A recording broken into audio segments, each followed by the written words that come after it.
dans la culture populaire et dans l'imaginaire occidental, se trouve souvent à la croisée de plusieurs significations diverses. Si d'un côté, les termes provoquent hilarité et sont au centre de nombreuses blagues qui se doublent en insultes, your mama's so fat, etc., ils acquièrent aussi une connotation pathétique et triste et deviennent même source de dégoût. Le signifiant grosse est donc à la jonction de significations contraires, et c'est surtout lorsqu'il est employé par des personnes non grosses. Ainsi, cette phrase qui se retrouve dans mon titre et que j'emprunte à l'autrice canadienne Mariko Tamaki, I write about fat girls because I was one, pose la question de la légitimité de la représentation des femmes marginalisées à cause de leur corps gros. C'est donc à partir de quelques exemples développés en continuum que je veux aborder la question de la représentation de la grosseur au féminin. Avant de commencer, je vais vous présenter quelques chiffres tirés d'une étude menée en 2003. Donc, celle-ci a examiné un total de 1018 personnages principaux dans les 10 émissions les plus populaires aux États-Unis. Des experts, donc des médecins, ont utilisé l'indice de masse corporelle pour déterminer la grosseur des personnages. Donc, même si cette mesure-là et le vocabulaire médical qu'elle implique sont loin de faire l'unanimité parmi les chercheurs, le portrait que dresse la recherche est parlant. Parmi les personnages, seulement 3% des femmes étaient considérées obèses, alors que le diagnostic atteint 33% des femmes américaines. De plus, 31% de ces personnages féminins étaient considérés en sous-poids, alors qu'il n'y aurait seulement que 5% des femmes qui affichent le même IMC dans la population. Il y a donc lieu de dire que la grosseur est largement sous-représentée et que la minceur est au contraire surreprésentée. Donc, si la série How I Met Your Mother a su remettre en question des préjugés racistes et combattre l'hétéronormativité, on n'y compte plus le nombre de blagues péjoratives faites au profit et sur le corps des femmes grosses. Femmes qui brillent d'ailleurs par leur absence, à l'exception de Patrice. Ces blagues feront ensuite le point de départ de ma réflexion, qui se déplacera ensuite vers les femmes grosses qui font rire, soit Melissa McCarthy et Rebel Wilson, qui font office de Talking Fat Girl. Je conclurai donc le parcours en réfléchissant aux rares exemples de femmes grosses dans la culture populaire qui ne font ni rire ni pleurer, ou rire et pleurer, mais comme n'importe qui, en me tournant du côté de la bande dessinée. Donc, la télésérie How I Met Your Mother a été présentée sur les ondes de CBS entre 2005 et 2014 et est rapidement devenue une sitcom incontournable. Par contre, malgré son succès, j'ai toujours été dérangée par la facilité des blagues de grosses et surtout l'image dégradante qu'il donnait à voir de la grosseur au féminin. Donc, voici quelques exemples de ces super blagues. Lorsque Ted, le personnage principal, se renseigne sur l'identité d'une fille rencontrée à un mariage, on lui répond « What's her name? Was it my fat cousin Lindsay? Don't be embarrassed, she has pretty eyes. » Sous-entendant qu'être intéressé par une grosse femme est quelque chose de honteux. Et pour être considérée grosse au sein de la représentation télévisuelle, il suffit, on l'a vu, d'être plus grosse que 5% de la population. Dans le même ordre d'idée, un personnage associant a big fat chick et a big fat chick dit Please tell me you wrote. Please tell me you wrote you a big fat chick. A chick so fat after you have sex with it, you don't tell your buddies about it. Donc, en plus d'associer la grosseur chez une femme à quelque chose d'honteux, How I met de l'avant qu'il est impossible d'être grosse et belle, notamment lorsque Barney, le don Juan, parle de sa nouvelle technique de drague. I invest in women who, how can I put this delicately, they fat. I give them the attention they don't get now, and when they get hot, so who did they come to? The guy who gave them attention back when they weren't. Donc, impossible d'être grosse et séduisante, mais surtout impossible que ces femmes reçoivent la si désirée attention masculine avant de maigrir. Ces femmes grosses sont d'ailleurs absentes de la représentation, à l'exception du personnage de Patrice. Donc, une fille naïve, pathétique et risible, et la majorité de ces interactions se résument par cette phrase « Nobody has cute ». How I Met, comme la société, met de l'avant aussi un double standard. En effet, dans les émissions, les hommes peuvent se permettre d'être plus gros qu'eux. Marshall voit même sa bedaine comme un avantage. I'm cuddly bitch, deal with it. Donc, on voit souvent aussi des hommes plus gros qu'eux qui sortent ou couchent avec des personnages féminins jugés attirants ou minces. Stewart, dans La chemise verte, épouse Claudette dans Le chandail rouge, qui lui vaut l'admiration de tous les autres. Et Mitch, l'homme nu, a inventé une technique de drague qui fonctionne 2 fois sur 3 et il couche avec des filles minces, dont Robin, une des protagonistes. Les autres hommes parlent de lui comme d'un héros, littéralement. Force est de constater que dans la série, Un homme qui couche avec une fille plus grosse qu'eux se voit humilié, alors que si c'est le contraire qui se produit, il est glorifié. C'est le principe qui supporte d'ailleurs les contes comme La Belle et la Bête ou La Princesse et la Grenouille. On ne demanderait jamais à un prince de donner une chance à une femme enlaidie par une malédiction. Et de ces blagues, j'en ai ri. J'en ai ri avec le sentiment d'attaquer quelque chose en moi. C'est comme, on est tellement habitué de rire de ces blagues-là, de ce genre de blagues-là, mais elles sont pas originales, elles sont pas innovatrices, ni même edgy, mais elles expriment une grossophobie ordinaire que la majorité des productions télévisuelles transmettent aussi. Maintenant, est-ce qu'il suffit de mettre une personne grosse à l'écran pour contrer la grossophobie? Spoiler alert, non. C'est donc en examinant les rôles donnés à Melissa McCartney et puis Rebel Wilson que nous allons explorer les idées préconçues qui entourent la grosseur à Hollywood. Donc, The Heat, Identity Theft, Tammy, Spy, Bridesmaid ou encore How to Be Single, What to Expect, Pitch Perfect 1, Pitch Perfect 2, Pitch Perfect 1000. Tous les rôles joués par les deux actrices sont tellement semblables qu'ils pourraient être interchangeables, sauf qu'il y en a une qui change. Force est de constater que McCarthy et Wilson sont castés en tant que tough and fat girl. Et pour ajouter une touche humoristique, qui, on doit l'avouer, joue souvent sur la vulgarité. Finesse et grosseur étant incompatibles et pas juste sur le plan étymologique. Et si McCarthy est souvent impliquée dans la production des films et elle détient souvent le rôle principal, elle se doit toujours d'être drôle et surtout autodérisoire. Elle n'est peut-être pas la tough and fat girl parce qu'elle est le lead du film, parce qu'elle n'est pas insérée dans un ensemble, mais bien, donc en fait, il faut quand même célébrer les premiers rôles qui mettent en scène des personnages beaux, c'était impossible il y a même 5 ans, mais il s'agit pas moins de typecasting. Donc si on embauche Melissa McCarthy ou Rebel Wilson, on veut une femme grosse qui sait rire d'elle-même. Qu'ont donc en commun tous ces personnages que vous voyez à l'écran? Elles sont maladroites, immatures, pas sérieuses, ou en fait, elles sont maladroites, immatures, pas particulièrement intelligentes, un peu vulgaires, elles n'ont pas le droit de vivre une histoire d'amour sérieuse, ou même d'être sérieuses, et surtout, elles utilisent leur corps gros pour faire rire.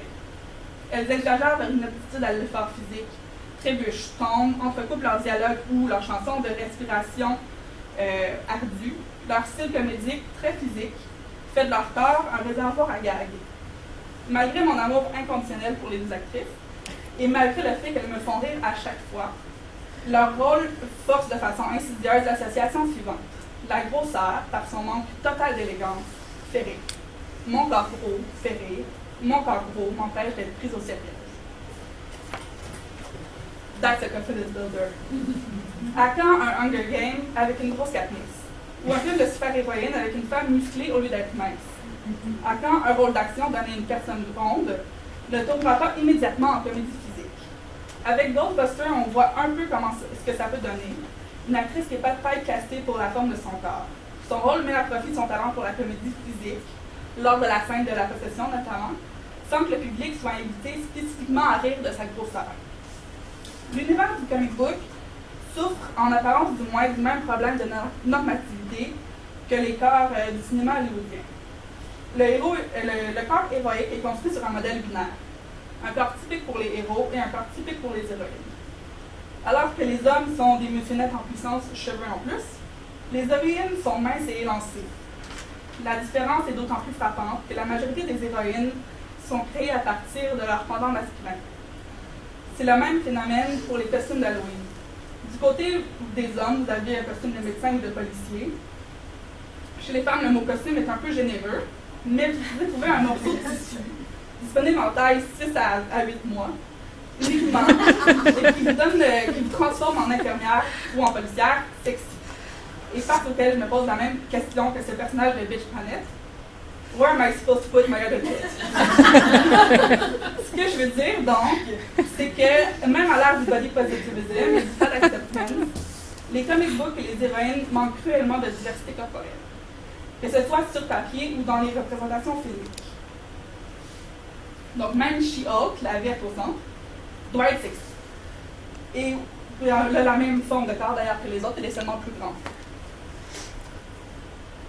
Oui, dans les dernières années, on voit un certain élargissement des perspectives, chez DC avec Batwoman qui fait son coming out de lesbienne en 2006, surtout chez Marvel avec des héros de couleur comme Luke Cage ou Miss Marvel, la première héroïne musulmane.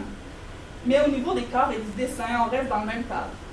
Même Spider-Woman, qui fracasse les préjugés sur la fragilité des femmes enceintes et des mères, reprend sa silhouette et son ventre plat immédiatement après avoir donné naissance à son fils. Ainsi, l'absence d'héroïne plus 16 démontre une association d'idées répandues. Être gros, c'est être paresseux. Être mince, c'est être actif. Pourtant, difficile d'imaginer plus actifs que les Olympiens et Olympiennes, qui sont, eux et elles, pas tous dessinés sur le même modèle. Dans quel monde il est plus probable qu'une poignée d'humains acquiert la capacité de tisser des toiles d'araignée que de penser qu'une personne grosse peut être active? Le nôtre, apparemment. Eh bien, laissez-moi vous présenter Fate. Donc, Fate, autant le personnage que la série, fonctionne sur un modèle intéressant. Le storyline fait hommage aux classiques comme Spider-Man. Comme lui, Fate doit jongler deux identités, journaliste de jour et super-héroïne de nuit. Mais contrairement aux autres héros, Fate est d'abord une nerd qui cite Firefly, une joueuse de D&D qui grandit en lisant religieusement des histoires de super-héros. L'orpheline, évidemment, il faut qu'elle soit orpheline, apparaît d'abord dans la série Harbinger chez Valiant Comics en 1992. Elle devient rapidement une favorite du public. Depuis 2016, elle a sa propre mini-série dont le tome 3 vient juste de sortir, donc qui m'attend dans une librairie. Et puis elle est le personnage qui vend le plus chez Valiant. Donc la réception des deux premiers volumes de la série est unanime. Vulture affirme one of the most buzzed about characters, puis The Nerdist lance Truly stunning, this is a superhero done right, folks. Donc en effet, le personnage est bien développé. Attachant, jamais ridiculisé, et Zephyr, son alter héros héroïque, en fait, c'est une héroïne puissante, empathique et efficace, dont le super pouvoir est de voler. Et c'est là une chose intéressante, puisque ce pouvoir qui lui permet de prendre le ciel est généralement associé à la légèreté et à l'élégance. Ce choix de pouvoir n'est certainement pas innocent, mais il n'est pas non plus ironique. Si on vient à la lecture de la série, c'est à cause des références, du jeu sur la structure narrative et des clins d'œil aux fans de comics, mais on ne vit jamais sur le dos du personnage. Et si dans le cas de la série Harbinger dans les années 90-2000, on fait parfois référence à elle en appelant Zeppelin à cause de son tour de taille et du fait qu'elle vole, la série Fate ne fait aucune référence à son poids. Et contrairement à tous les personnages de grosses que nous avons rencontrés jusqu'ici, les désirs et les relations amoureuses de Fate ne sont jamais un élément d'humour. Mettre en scène la vie amoureuse de personnes grosses, en plus lorsqu'il s'agit de relations qu'on qualifierait de mixed weight, est un geste important qui met la hache dans la croyance selon laquelle il est honteux pour un homme non gros d'être attiré par une femme grosse. Par contre, malgré tout mon amour pour Fate, il me faut décrire le manque de diversité. Si son corps fait de Fate un héros atypique, en fait une héroïne atypique, et un modèle positif pour les lectrices, elle est le seul personnage gros de la série. Pour terminer mon parcours, je vais discuter de l'œuvre de Mariko Tamaki. Autrice canadienne, Mariko Tamaki signe plusieurs romans. Elle collabore avec sa cousine, l'illustratrice Gillian Tamaki, à des graphic novels et elle écrit aussi pour Marvel et DC.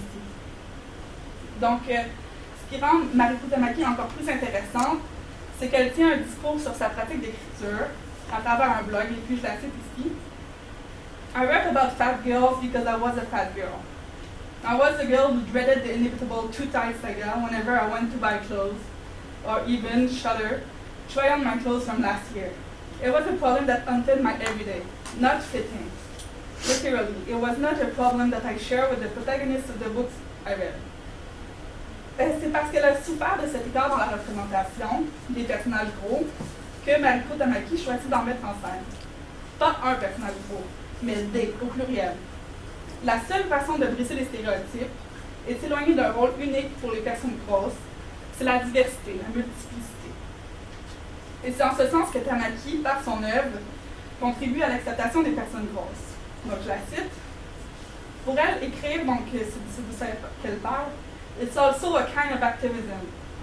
My goal as a writer is always to write about worlds that make sense to me, that reflect as much as possible the diversity of girls I know exist.